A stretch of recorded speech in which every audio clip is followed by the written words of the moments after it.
시청자 여러분 안녕하십니까? 뉴스데일리 베스트 미랭커입니다. 검찰이 유동규 전 성남도시개발공사 기획본부장을 배임 혐의로 추가 기소하면서 당시 성남시장이었던 이재명 더불어민주당 대선 후보에게는 공범 혐의를 적용하지 않았었죠. 이게 큰 논란이 되고 있는데 유동규의 17쪽 불량 공소장엔 대장동 도시개발 사업 인허가 및 최종 결재권자로서 이재명 후보의 이름이 아예 언급조차 되지 않았을 뿐만 아니라 성남시의 역할에 대한 설명도 통째로 빠져 있습니다. 즉 화천대유 주주들이 유동규 전 본부장과 공모한 범죄로만 본 것이죠. 검찰이 이렇게 판단한 근거는 이재명 후보가 사적 이익을 추구하지 않았고 고정이익 확보라는 정책적 판단을 한 것이라는 이유에서였습니다. 무려 1조 5천억 원 규모 사업의 이익 배분을 유동규 혼자 결정했다는 것을 과연 어느 국민이 믿을 수 있을까요? 이처럼 이재명이 사적 이익을 추구하지 않아 배임 혐의의 적용이 어렵다는 것은 납득하기 어려운 일이었습니다.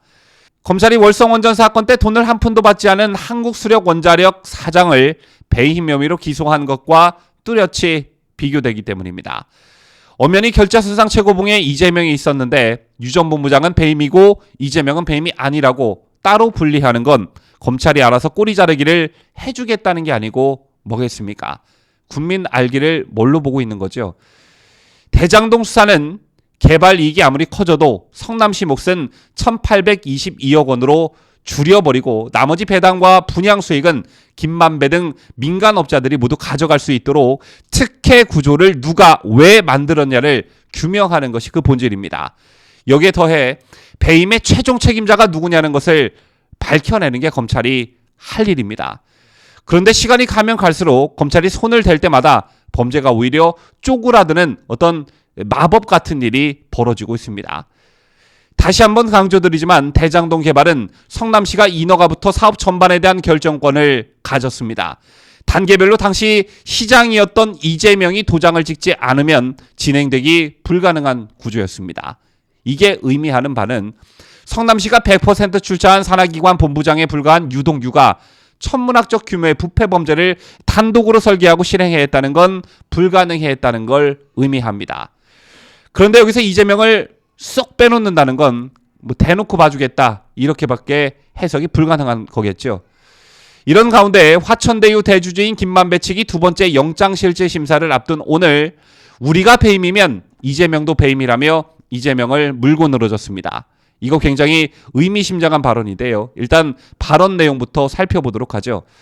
오늘 김만배 변호인단 측은 이재명 후보가 성남시장 시절 고정이익으로 수익을 환수하고 건설사를 배제하며 대형 금융기관 중심으로 공모하라고 지침을 내린 것으로 밝히지 않았느냐라며 공모 지침서상 관련 내용은 2015년에 누구의 부탁으로 넣고 빼고 한 게 아니라 이재명 후보가 2012년쯤부터 소셜미디어나 인터뷰 등을 통해 수차례 대장동 개발 원칙으로 공개적으로 밝힌 것이다. 화천대유는 이재명 당시 시장의 지침을 그대로 따랐을 뿐이라고 주장했습니다. 그러면서 우리가 배임을 한 거면 이재명 후보의 정책적 판단에 따른 것이기 때문에 이 후보도 배임이라며 이 후보가 정책적 판단을 한 것이어서 배임이 아니면 우리도 배임으로 의율하면 안 된다. 이렇게 밝혔습니다.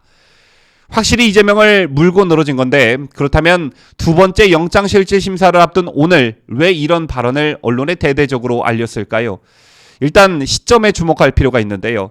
앞서 설명해 드렸다시피 검찰은 유동규에게는 배임 혐의를 적용하면서 그 윗선인 이재명은 제외시켰습니다. 때문에 일단 배임 혐의에서 벗어나게 된 이재명을 김만배 측이 물고 늘어지는 건 어쩌면 당연한 수순이겠죠. 이재명이 배임이 아니면 우리도 배임이 아니다라는 등식이 성립되기 때문입니다. 이재명에 대한 배임 혐의를 벗겨주기 위해 윗선은 자르고 중간 단계인 유동규에게 배임 혐의를 적용했지만 중간 단계인 유동규를 건너뛰고 배임 혐의에서 제외된 최고 결정권자인 이재명과 연결지으려는 그러한 의도인 것이죠. 그렇다고 김만배 변호인 측의 주장의 논리가 무조건 이재명을 물고 늘어지겠다는, 즉 내가 살기 위해 이재명을 붙잡고 늘어지겠다는 그런 의도만은 아닌 듯 보여집니다. 왜냐하면 공소장에 이재명의 배임 혐의가 빠져있는 것을 이용하려는 듯 보여지나 그건 이재명 당시 시장의 정책적 판단이라는 걸 이들도 강조하고 있기 때문입니다. 정리하자면 화천대유는 이재명 당시 시장의 지침을 그대로 따랐는데 그건 이재명 시장의 정책적 판단이었다. 고로 이재명의 정책적 판단에 따른 지침을 그대로 따른 우리 화천대유는 배임이 될 수 없다. 이재명이 배임이 아닌데 지침을 그대로 따른 우리가 어떻게 배임이 될 수가 있겠느냐. 바로 이것입니다.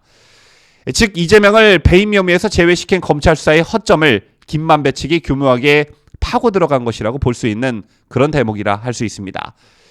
그런데 대장동 개발 사건의 당사자인 성남도시개발공사도 대장동 사건에 대해 민간 사업자와 내부 직원이 공모해 성남도계공에 1,700억 원의 손해를 끼친 사건이라고 밝히고 있습니다.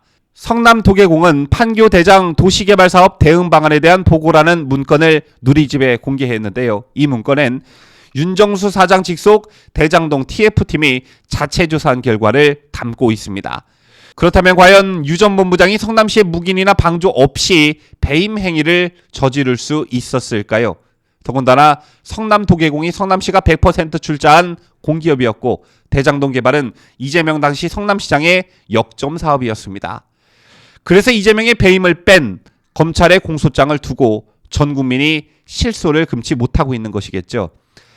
어제 민주당 선대위 출범식에서 이재명은 부동산 불로소득 공화국이란 오명을 이재명 정부의 명운을 걸고 없애겠다며 집권 후 최우선으로 강력하고 대대적인 부동산 대개혁에 나서겠다 이렇게 말했습니다. 정말 눈 하나 깜짝하지 않고 아주 큰 소리로 외쳤습니다. 제2의 화천대유, 제3의 천화동인이 판치는 세상, 부동산 불로소득 세력이 헤쳐먹을 거 다 헤쳐먹고 큰소리치는 세상, 내년 3월 대선이 정말 중요한 이유가 여기에도 있는 것 같습니다. 지금까지 저는 자유대한민국을 수호하는 뉴스데일리 베스트 민앵커였습니다.